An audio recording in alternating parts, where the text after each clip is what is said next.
Hello and welcome to the San Carlos blog. The San Carlos blog is the town's longest running real estate and community site, making its debut in 2007. My name is Bob Bredel, and I am a realtor and co-founder of Dwell Realtors in downtown San Carlos. For the past 10 years, I have been fortunate enough to be the #1 real estate agent for San Carlos properties in all 4 of the most recognized real estate categories, including number of homes sold, total gross sales volume, most listings sold, and most closed buyer transactions. Outside of real estate, I've been the diamond sponsor for the San Carlos Education Foundation for more than 12 years, founded the San Carlos blog, was the former president of San Carlos United Soccer Club, a former Park and Recreations Commissioner, and in 2006 founded the San Carlos Treasure Hunters. Most importantly, I'm a San Carlos native and live in town with my wife Lori and our daughters Olivia and Lexi. So as you can tell, San Carlos real estate is my passion. It is what I have done every day of my life since starting my real estate career in 2004. My goal is to help potential buyers and sellers in San Carlos gain a better understanding of how the market moves and performs. My goal with this 3-part video series is to make the process as easy to understand and as transparent as possible. In this video, I'll introduce you to the San Carlos real estate world through the eyes of the real estate community. It is my hope that you view this series and come away with information and context that will provide much needed value to your search. With just over 30,000 residents, San Carlos is regarded as a smaller sized mid-peninsula town. Located just 23 miles south of San Francisco and minutes from Facebook, Google, and many other Silicon Valley giants to its south, San Carlos residents benefit from a premier location. The true foundation of any assessment of San Carlos real estate must start with the 6 areas of San Carlos.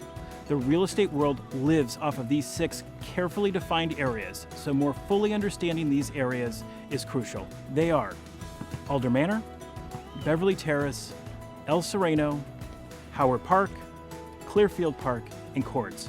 Let's take a closer look at each area. This is Alder Manor, known for having larger lots and houses, and while it is not considered the true flats of San Carlos, the vast majority of lots here have mostly level surfaces. The key issue to be aware of when looking at Alder Manor is that most of the homes here do not fall within the San Carlos School District. Instead, most homes are assigned to the Redwood City School District. Many who originally buy in San Carlos do so for the San Carlos School District. However, residents later moved to Alder Manor for more privacy and to be a step removed from the hustle and bustle of the flats or El Sereno and Howard Park. But don't let the fact that Alder Manor is not assigned to the San Carlos School District deter you. Some of the most beautiful and most desired properties in the city are found here. Alder Manor schools include Clifford Elementary and Sequoia High School. Welcome to Beverly Terrace, which is commonly referred to as the Hills of San Carlos.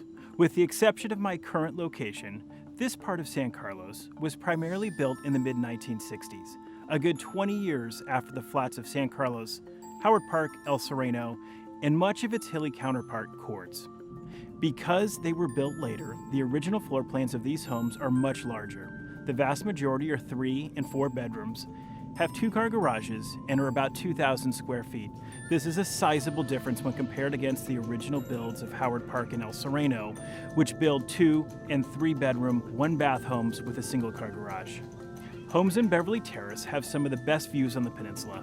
I am currently standing on the site of San Carlos High School, which was built right in the middle of Beverly Terrace in the mid-1960s and was later torn down in the 1980s. This was widely regarded as the worst and most regretted decision for the city of San Carlos. But the removal of San Carlos High School paved the way for what is now Highlands Park in the Highlands Park neighborhood. Schools serving Beverly Terrace include Heather Elementary, Arundel School for Lower Elementary, Mariposa for Upper Elementary, Tierra Linda Middle School, and Carlmont High School.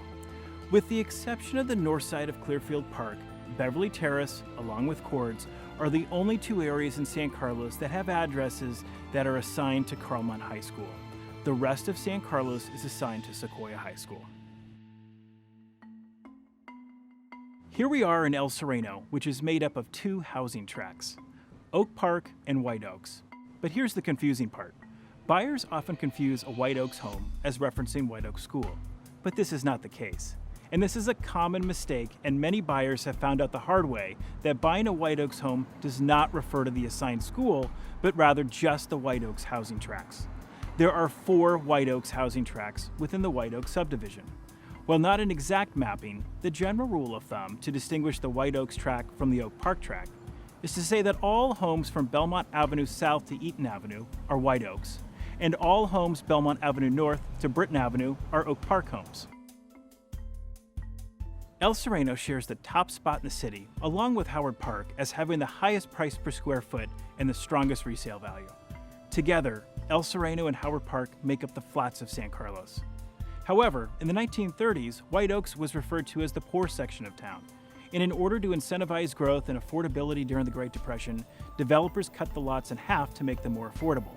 This is why so many lots feel undersized by today's standards, with many lots dipping below the 5,000 square foot mark. Oak Park and White Oaks are known for well-kept, quaint streets with a high walkability factor. The schools serving El Sereno are White Oak School and Britton Acres for lower elementary, Arroyo for upper elementary, Central Middle School, and Sequoia High School. This is Howard Park, and it is considered to be the other flats area of San Carlos. Howard Park has the most heavy-hitting streets for resale in the city: Knoll Drive, Elizabeth Street, the 900 block of Rosewood, Morse, the 1900 and 1800 blocks of Carmelita, just to name a few. It also has the very well-known Christmas Tree Lane and Eucalyptus Avenue. Not surprisingly, Howard Park has the lowest turnover each year, and statistically speaking, is the most challenging area of San Carlos to find a home. Residents enjoy an easy walk to the north end of downtown, which is by far the most lively end of Laurel Street. And as you can see, families with kids enjoy it since Burton Park is right in the middle of Howard Park and can be reached without having to walk across a major street. Schools serving Howard Park are Britton Acres for lower elementary, Arroyo for upper elementary, Central Middle School, and Sequoia High School. Welcome to Clearfield Park, which has 2 sections divided by Holly Street. Many of the homes built north of Holly have a cinder block structure. These homes were originally built for employees of United Airlines when United opened a hub at SFO. Homes south of Holly have a traditional ranch-style build. Years after Loyola School was closed in 1978, a new housing development was built on the site of the old school. These homes represent the newest division of homes in Clearfield Park. All of Clearfield Park enjoys easy access to Caltrain and downtown San Carlos. Commonly, single-family homes in Clearfield Park are the lowest priced homes in San Carlos, making them the easiest area to move into purely from a pricing standpoint. Clearfield Park is served by many schools. Homes north of Holly are assigned to Arundel for lower elementary, Mariposa for upper elementary, Tierra Linda Middle School, and Carmont High School. Homes south of Holly are assigned to Britton Acres for lower elementary, Arroyo for upper elementary, Central Middle School, and Sequoia High School. I'm standing in our final area of San Carlos, known as Cords. Filled with rich history, Cords is the original San Carlos. The first home in San Carlos, the adobe owned by the Arguellos, was located in Cords. Many of the original residents chose Cords as their home, including Nicholas Smith's famous pagoda house, which is still standing. The hilly area of Cords was affectionately named Poverty Hill during the Great Depression, since so many homes were abandoned in the 1930s. Today, Cords offers many styles of homes, including some with outstanding bay views. Lower Cords offers an easy walk to the north end of Laurel Street in the prime downtown district of San Carlos. Cord schools include Arundel for lower elementary, Mariposa for upper elementary, Tierra Linda Middle School, and Carmont High School. The 6 different areas of San Carlos each offer their own advantages to San Carlos living. And now that you have a foundational understanding of how the real estate world divides San Carlos, I invite you to watch my other videos that offer more detail on how San Carlos buyers and sellers view the process.